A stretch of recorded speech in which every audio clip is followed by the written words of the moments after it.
Right. Hello and welcome back to the Cancha. My name is Fabian, and with me I have Manny, Maria.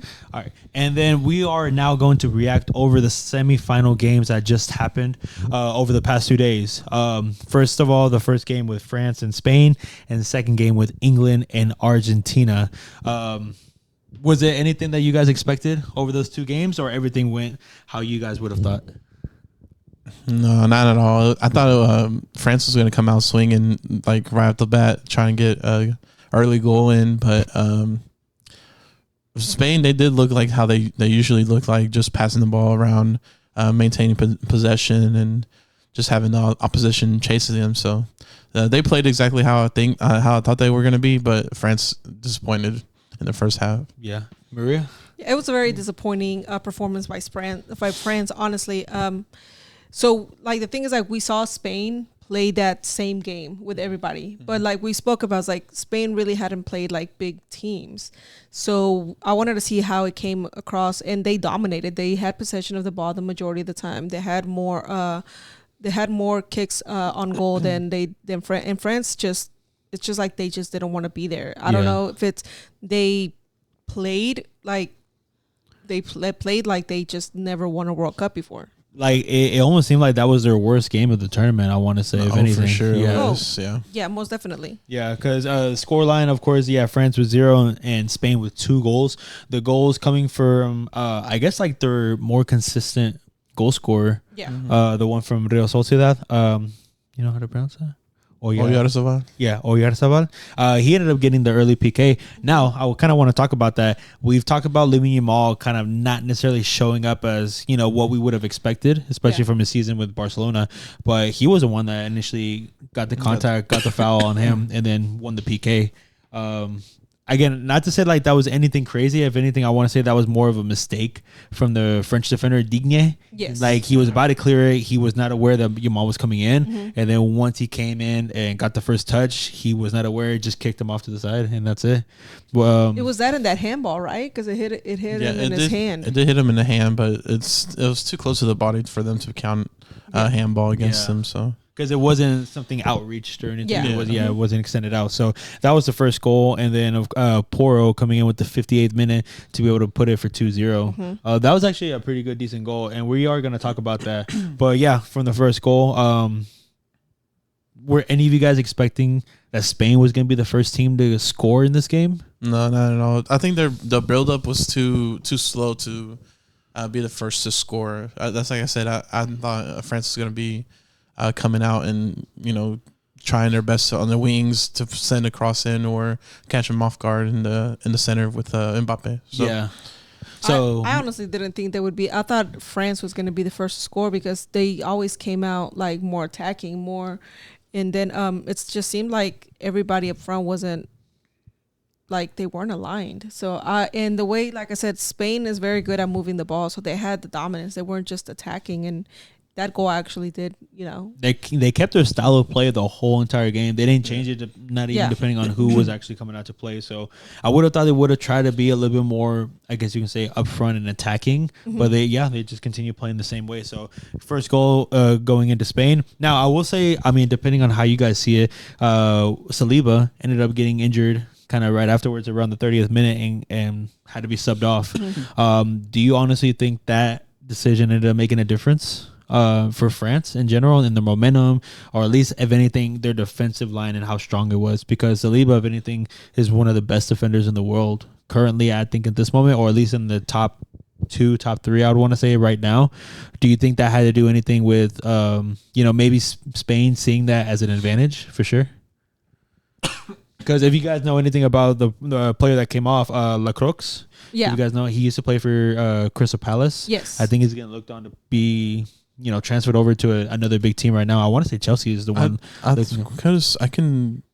he was at Sevilla too. Was he at Sevilla? I believe so. That sounds familiar. Lacroix, yeah. He did play at Crystal Palace for sure. Do you guys notice any kind of difference from that? Because I know commentators and analysts were saying, Saliba being off, this can be, a big deal for Spain to be able to take that advantage. But even then, it's not like Spain took the advantage because they didn't score like right away after that. It's still it took some time for them to build up. Anyways. Yeah, it took some time, and I mean, it could have been a big factor on it. Like I think the majority of it, I wouldn't say it was like France, like physically, it all became mental. Mm-hmm. All of it became mental because France started, like some of the passes weren't, it wasn't going their way. Mm-hmm. Like it took France, like they couldn't get past that defense wall that Spain had. Yeah, because I looked at the stats, and I want to say from possession of the ball, even momentum as well, it was almost a bit 50-50 on both ends. I was looking to see like what the shots to goals was. It was the same. The only thing is there was more of an expected goal from Spain rather than France. Okay. But it was clear that, I mean, even though with Spain having 2 goals and everything, but their chances were a lot more, I guess, threatening to be scored on. France, I feel like never had a clear chance to goal, even with Mbappe having his shots that he did with Spain. But again, it was just never a good set goal for him. 50th minute.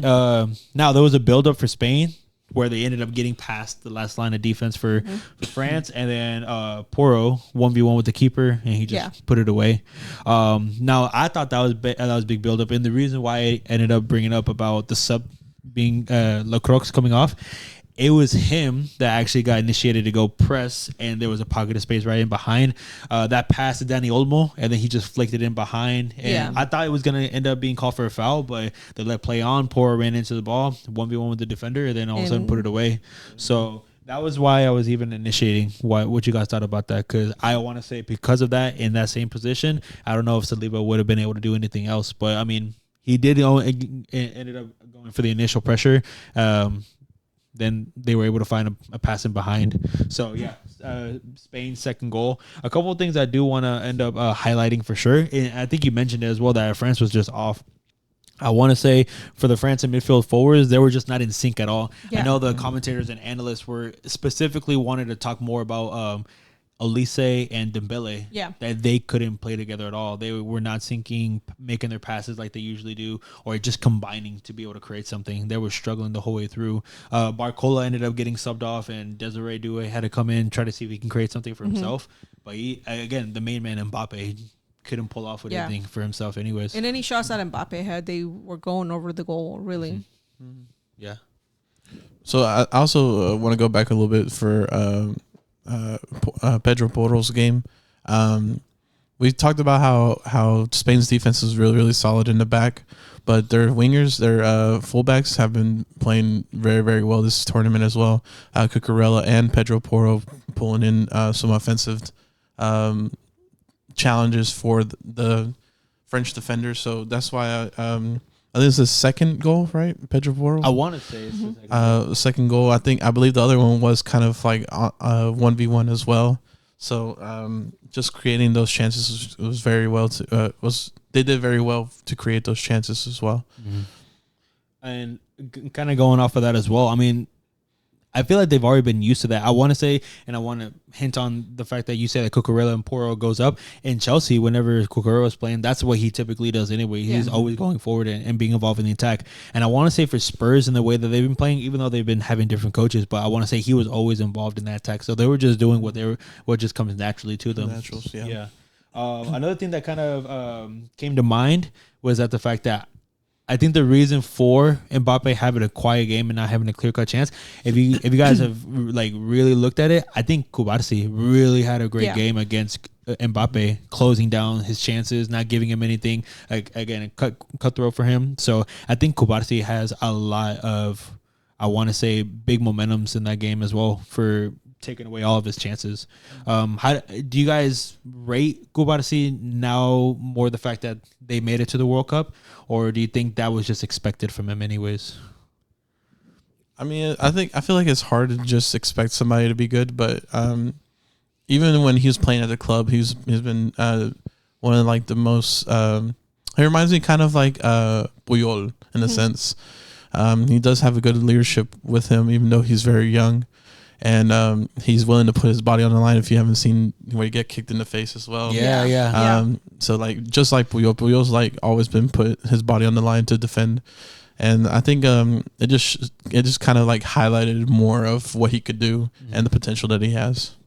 So I think it was a in these type of tournaments, this type of games, is like, I wouldn't say it was expected of him, but he did step up more than,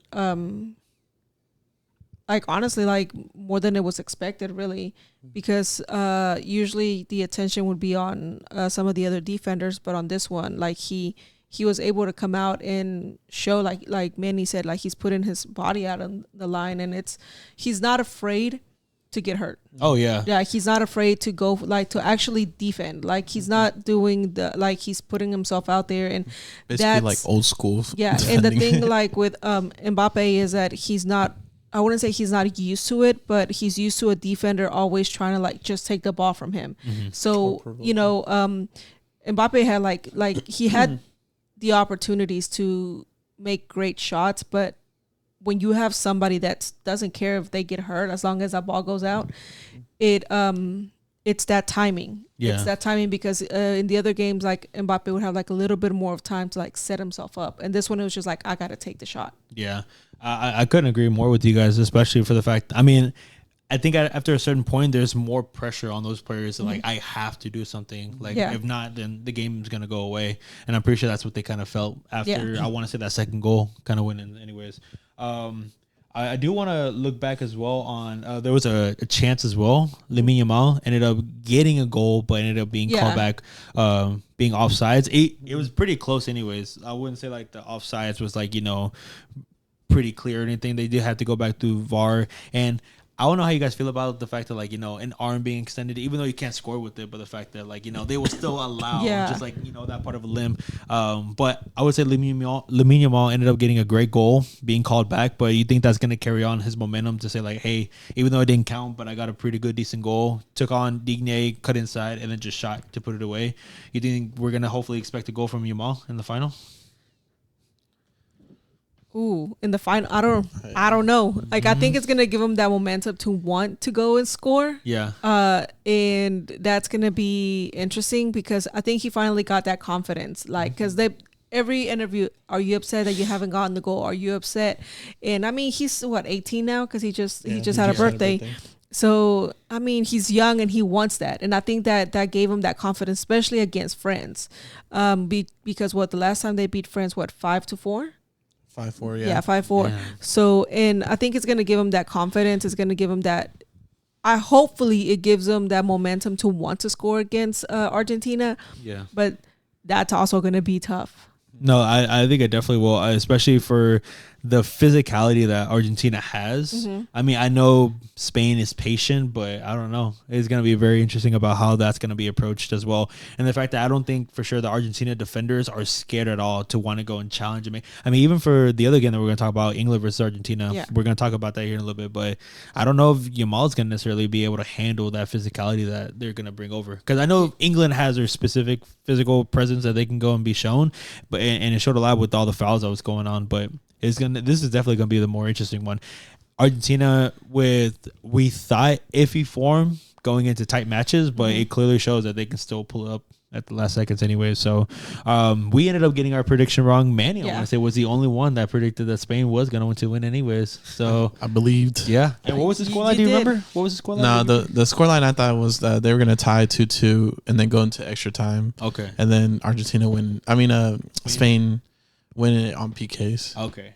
Well, luckily in this game there was no PKs at all. It was pretty clear, 2-0. Yeah, it was still good. All right, so next game that we will end up talking about is England versus Argentina. I put England versus Spain anyways on that one. England 1 and then Argentina 2. Goal scorers from this game: Anthony Gordon getting the first goal, and then Argentina coming back and getting the next 2.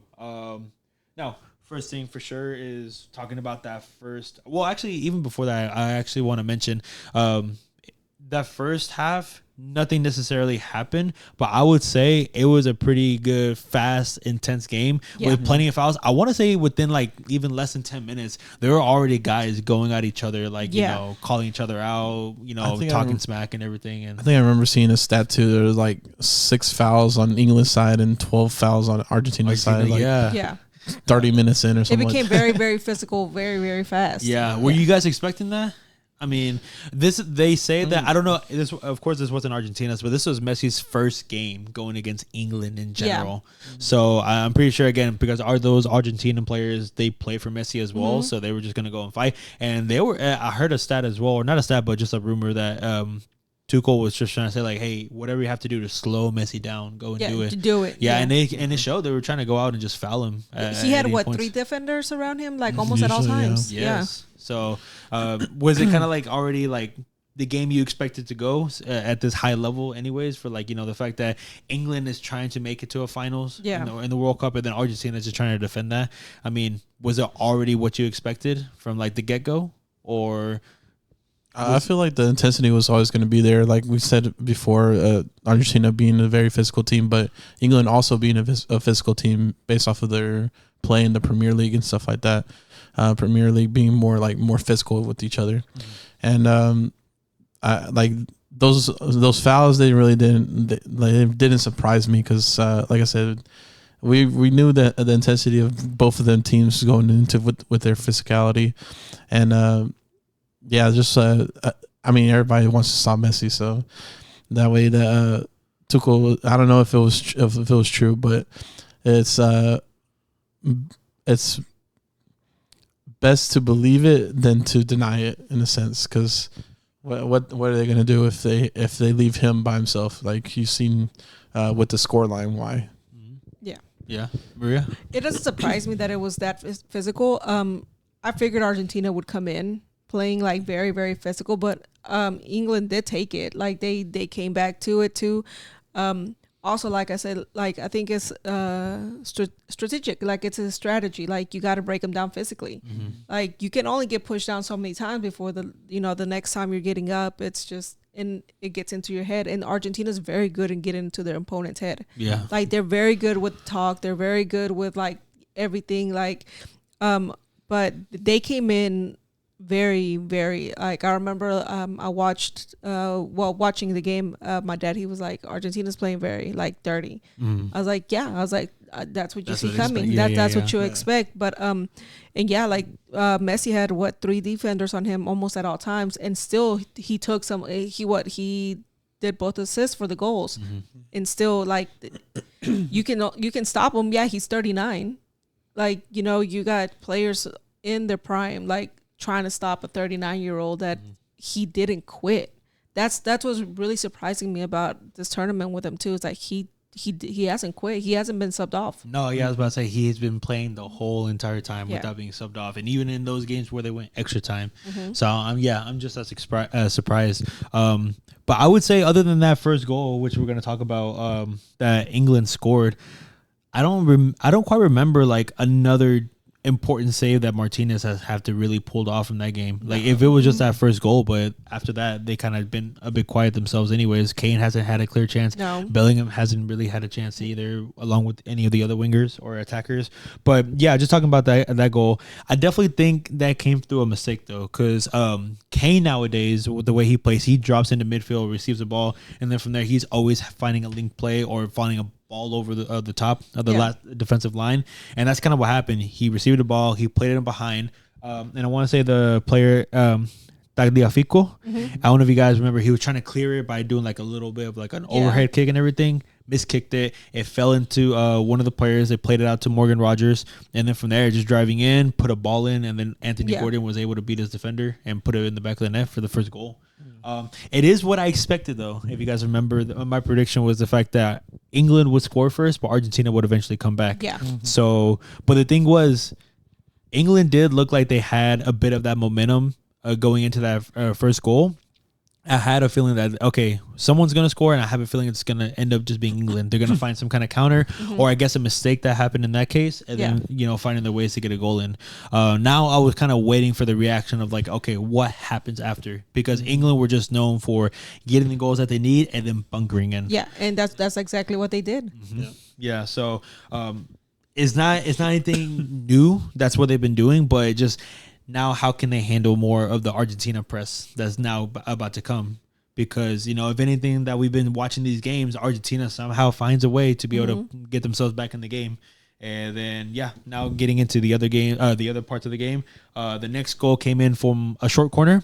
And if you guys noticed, like a lot of the corners that they were doing the whole entire game, Messi was playing them short to either Paredes or maybe another midfielder. But they were trying to see if they can find some type of way to just break away this England defense, whether it was just trying to see if they can kind of create something out from the wing from a short corner, or exactly what happened. Messi played it to Paredes. He got the ball back, drove into space, and then the defenders, and you were talking about, there was always 2 or 3 defenders who wanted to go and press onto Messi. And that's exactly what happens. They left off Enzo Fernandez on the top of the box. Messi found him, 2-touch setup, and he put it past Pickford. So it was almost just like you were just waiting for something like that to happen. And that's the one thing I was worried about, was the fact that like all these Argentinians have to do is just find one ball in a pocket of space, and they're just gonna go and rip it. That's what Enzo's been doing the whole entire tournament. Anyways, he's been trying to take shots from distance anyway. So you put him in that distance, you're gonna be at risk. So, and I feel like that's the way that it kind of showed like how England wanted to play against Mexico, and like the way that Mexico plays and the way that Argentina plays.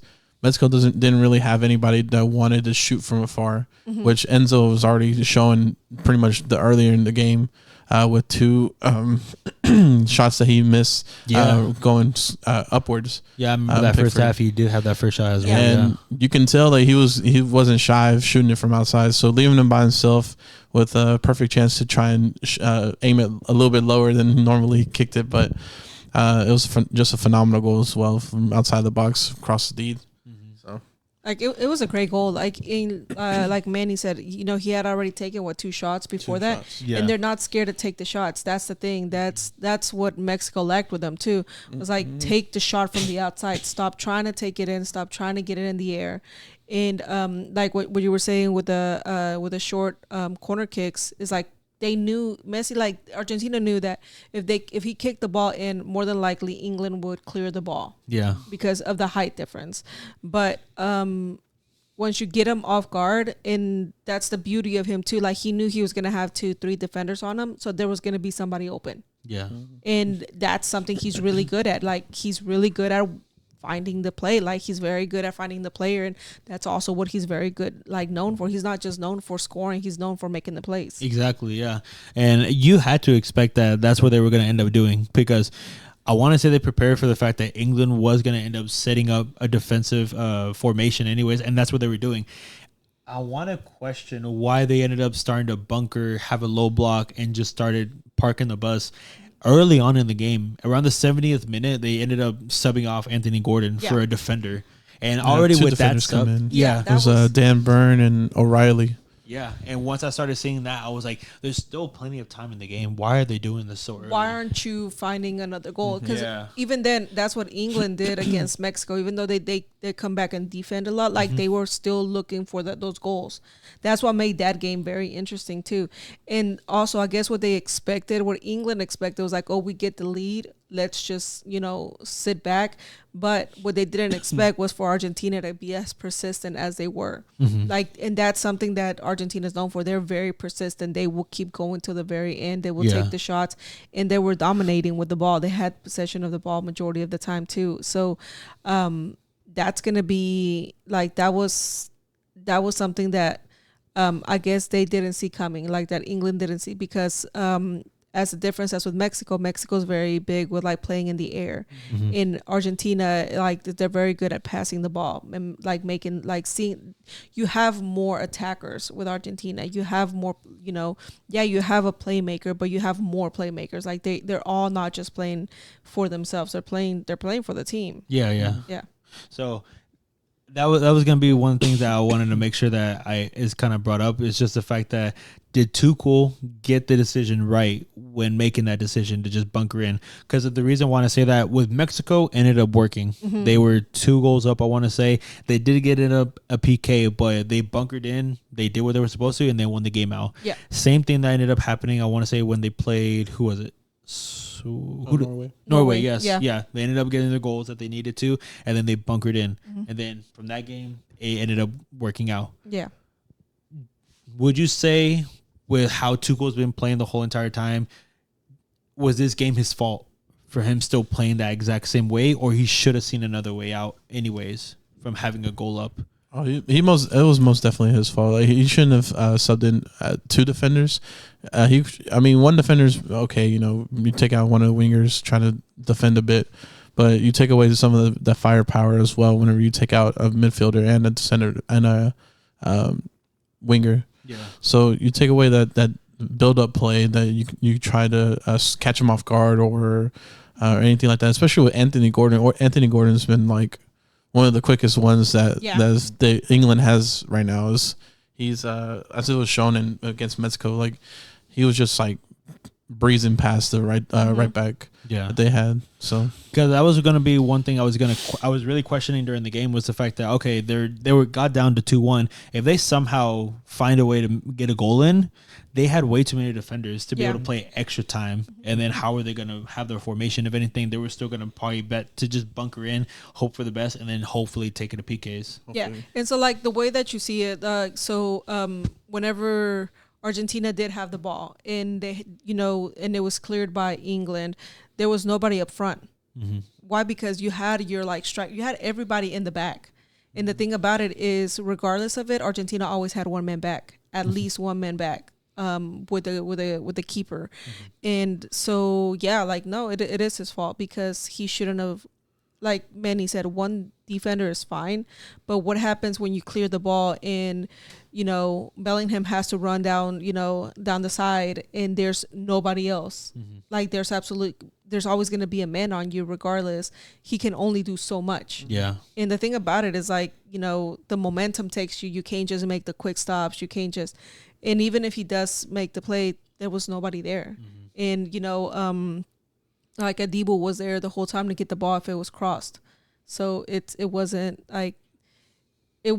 smart. He should have seen another way out. He should, I think as a coach, you need to think of possibility A through Z.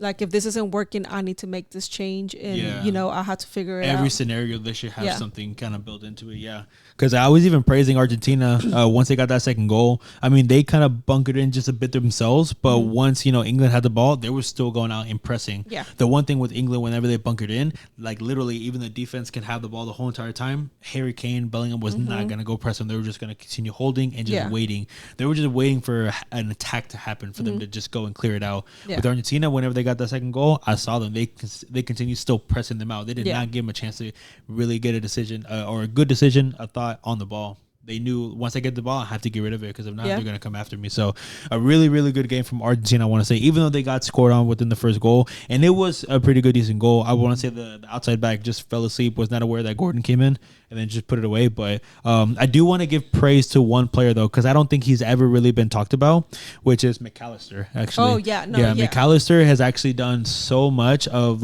behind the scenes work that not too many people would at least talk about, or at least he had 2 good headers that got stopped. And then from that goal, the last goal they ended up scoring, he hit the post, he rebounded, Messi got onto it, and then from there was able to go cross it, and then Lautaro Martinez. I'm waiting for him to get his goal, honestly.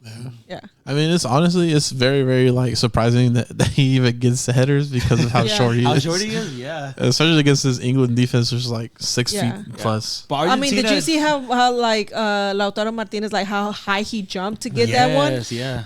They got them hops. Mm-hmm. No, I think that's one thing that Argentina for sure again gets praised about is just the fact that they go out and play with heart. Yeah. So I mean, if that's how they've been winning all of the games at the very end because they continue putting in the heart. I mean, it makes sense anyways.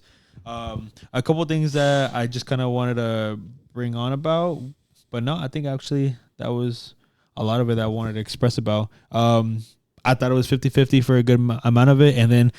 Just like how I expected it, I told you, Argentina somehow, some way is going to find it at the very end. And yet again, another game, late winner. Argentina gets to win. Yeah. So I guess from that, now we're expecting Finalisma. That's going to be coming up. We never got that before because they were supposed to be since Spain won, the Nations League or what was it? The Euros then. And then Argentina won the Copa America. They were supposed to already previously play a game, but that never happened because they couldn't agree on a location. But I would say this is destiny. I guess New Jersey, New York is a place. It's a place where they should have just done it in the States anyways. But quick question before we're done with all this. I know that the French coach, he had the ref for the France game. he had a big saying that he shouldn't. I think he criticized the reffing of it, that the reffing shouldn't have. The ref basically just wasn't making some of the right calls. Oh. What do you guys think about the ref for the France game? If he calls, I feel like it was some calls that you can, of course, you can like justify could have gone either way, but yeah. For the most part, I feel like he did call a pretty good game. There wasn't as many like yellow cards shown or fouls, like major fouls. Yeah, and I was going to say, well, if anything, actually, something. Well, actually, funny enough, I'm glad you got to bring this up. Do you guys remember the one slide that Olise ended up making on Rodri? Yes. Those type of fouls are the ones that like people like Messi have been criticized, like from the first game, like, oh, Argentina or Messi should have never got the hat trick because he should have been fouled from that. And like now looking about it, it's like, if anything, that's just like as harsh of a tackle that Olise did. And what happened? Nothing. Yeah. Like, I don't even know if he got carded. It was just a foul. I don't think he did. Like, because the ref didn't pull many cards. My opinion was like, I think the first half of the first half, he was losing control of the game. The ref was. You could tell that it was getting heated between the players. But other than that, I mean, like you said, the calls could have gone either way. But I do know because the French coach, like he was very critical of the reffing, and that's what somebody's like. Every time you lose, why do you go to the refs? That is true, actually. Yeah, I'm not a prime example about that myself. No, I know. Neither am I. I'll blame the ref right away. Yeah. But I mean, if it did seem pretty fair about just how that decision went, but I will say if he's gonna be critical about that, but I mean, the referee did not take off your player for what I think should have been a VAR decision. If anything, I was like, he came in from behind, did not win the ball at all. Yeah. And if anything studs up, which a lot of those fouls and especially red cards have been shown because of that. Yeah. I'm like, you got away with them. So like, I mean, if you're gonna criticize them, I mean, at least give them some grace. And that's what many people says. Like, let your player stay on. How can you complain about the ref when many of the calls were in your favor? That's true. Many of the calls from the ref were for France. So like, yeah. Yeah, it's a lot of times just the emotion. I think afterwards, just losing. I mean, I feel like you just want to point the finger at somebody. Find a scapegoat. Yeah. So I guess that was his scapegoat, and it just didn't work out for him. Yeah, but that was his last game, anyways, for France. He's done. Yeah. I'm just gonna wait to see who's gonna be the next one taking over France. I heard a stat that they said he was he started coaching for France since like I think he said 2012. Yeah, he had so been that's there for been a 14 minute. years for him. That's crazy. Yeah. I heard of a small rumor. I highly doubt it's gonna be happening anyways. But Zidane. That's what I heard too. Yeah, Zidane was supposed to be the one taking over. Yeah. That's what. Who was it that commented it? I don't know where I got it. I know I got it before the World Cup started, anyways. I heard about it, but I mean, I don't know. I mean, Zidane did what he did. Thierry, he's the one who commented on it. Thierry was a coach himself. I don't know if he would have thought about wanting to take the job himself. Well, I don't know for France. Like, it's difficult when it comes to being like a nation's coach than it is being a club coach. Yeah. I mean, that's the same thing now about like even like Rafa Marquez. Yeah. I guess you could say in those. I feel like you're gonna be more hypocritical with him because of like you play for the national team, like you should know how. But let me say this: bringing up like just the fact about like players coaching their national teams, we all have high praises and love for Rafa Marquez. But let me say this: if Rafa Marquez gets it wrong for Mexico, do you think they're still gonna back him and be in that same way? Like, oh, that's our Rafa Marquez that we loved all along. You think if he gets it wrong for Mexico, they're still gonna be like that? I think it'll be different. Like honestly, I think it'll be different because. Now like he was always a defender. He was always like you love the way he played. It's different when they coach. Like you gotta, and I mean so far he's had a pretty good decent like turnouts. It's just gonna be once he's head coach like of something bigger. Now all the decisions, whatever happens to the team, that's now. It's like it won't go on the assistant. It won't go like on the defender coach. It won't go on. It's gonna go on him. So, yeah, we're just going to have to wait to see how that's going to go. But no, that's basically it for all the reactions that we end up having. Now we have the World Cup final, which is now Spain versus Argentina. So we're going to get into another video to talk about that matchup. But of course, if you guys enjoyed the video, make sure to leave a like, comment down anything that you agree, disagree, have your opinions on. And then from there, we'll catch you guys in the next video. Thanks you guys for watching. Later. Thank you.